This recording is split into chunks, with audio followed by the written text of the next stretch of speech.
When a crime is investigated, there comes a moment when the work of law enforcement intersects with the judicial system. After all, the ultimate purpose of most criminal investigations is to prepare a case that can stand up in court.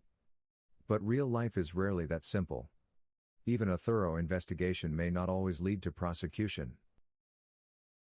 Professor Reese has asked me to guide you through the essential steps involved in evaluating a case for prosecution. My goal is to help you understand how a criminal trial unfolds, examine the rules of evidence, and highlight the critical role investigators play when testifying in court. Professor Reese knows firsthand the importance of thorough documentation, careful review, and consistent preparation. As a detective and detective supervisor, he witnessed several careers compromised by poor case preparation and inadequate readiness for court. Ultimately, the courtroom is where the rubber meets the road, and where the quality of a criminal investigation can either advance or undermine justice.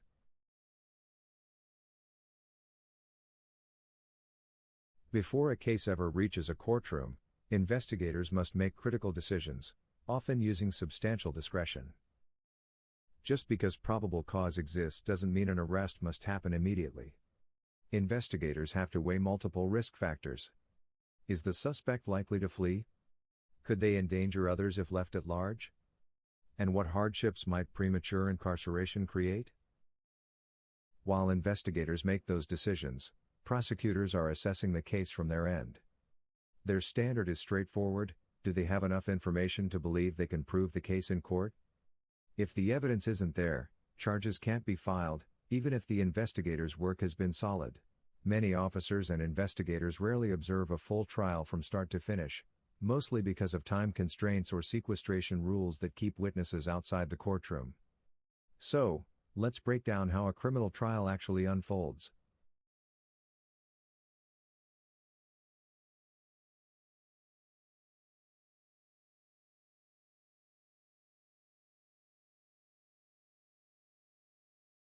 The courtroom process begins with selecting a jury from a larger group called the venire. Jury selection can take hours, or weeks, depending on the case. Prospective jurors can be removed for cause, such as when a language barrier prevents them from understanding the proceedings. Each side also has a limited number of peremptory challenges, which allow attorneys to dismiss jurors for virtually any race and gender-neutral reason.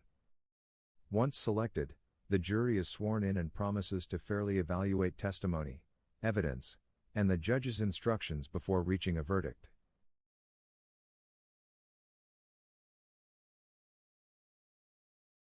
The trial begins with opening statements from both sides. Then the prosecution presents its case through direct examination of witnesses. The defense follows with cross-examination, testing the credibility of the evidence. Redirect and recross allow each side to clarify or challenge disputed points. When the state rests, the defense may move to dismiss the case, arguing that prosecutors have not proven a crime occurred or that the defendant committed it.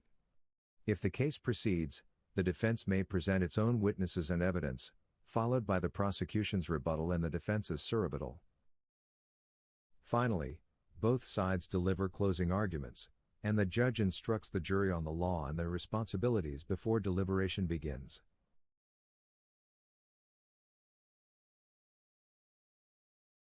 Every officer, especially investigators, must understand the rules of evidence. These rules determine what the jury gets to hear and see. Evidence is anything that logically proves or disproves a fact at issue. Proof is the combination of all evidence used to determine guilt or innocence. Testimony is spoken evidence offered by witnesses. But not all evidence is admissible. For evidence to be allowed in court, it must be relevant, that is, it must be connected to the case. Material, meaning the evidence is significant enough to matter. Competent, means evidence is legally acceptable. Certain witnesses, for example, individuals declared legally insane, may be prohibited from testifying. Once admitted, the jury must weigh the persuasiveness of the evidence. This includes understanding presumptions, inferences, and the burden of proof, which always rests with the prosecution in a criminal case. Civil cases have a lower standard, a preponderance of the evidence, meaning the evidence on one side simply outweighs the other.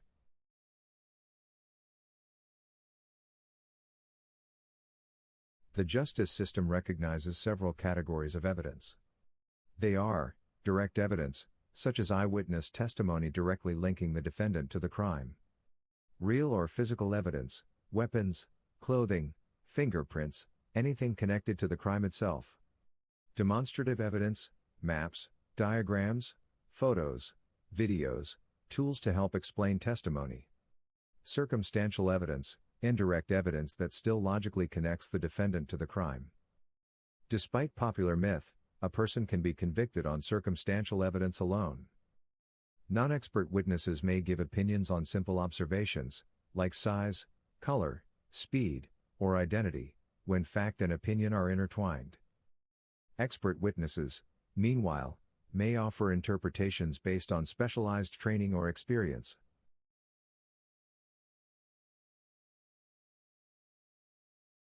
One of the most well-known rules of evidence involves hearsay, an out-of-court statement offered for the truth of the matter asserted. Because repeated stories can become distorted, hearsay is generally excluded.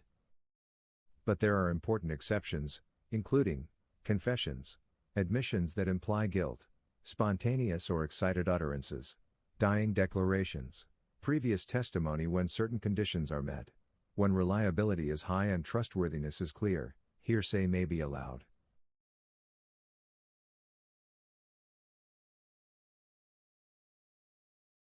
Some communications are protected by law and cannot be disclosed in court. These include confidential communications between spouses, between attorneys and clients, and matters involving grand jury proceedings. Privilege rules vary from state to state, but they aim to safeguard essential relationships and legal processes.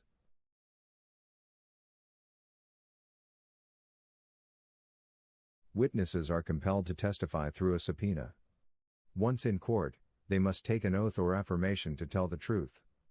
Competence hinges on understanding this obligation. Please note that subpoena is a general term.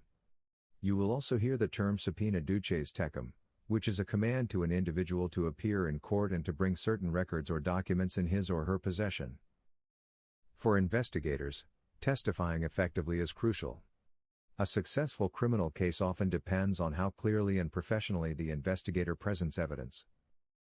Investigators must stick to the facts, avoid personal conclusions, maintain professionalism, composure, and neutrality, understand courtroom procedures and the rules of evidence, dress appropriately and manage demeanor from the moment they enter the courthouse.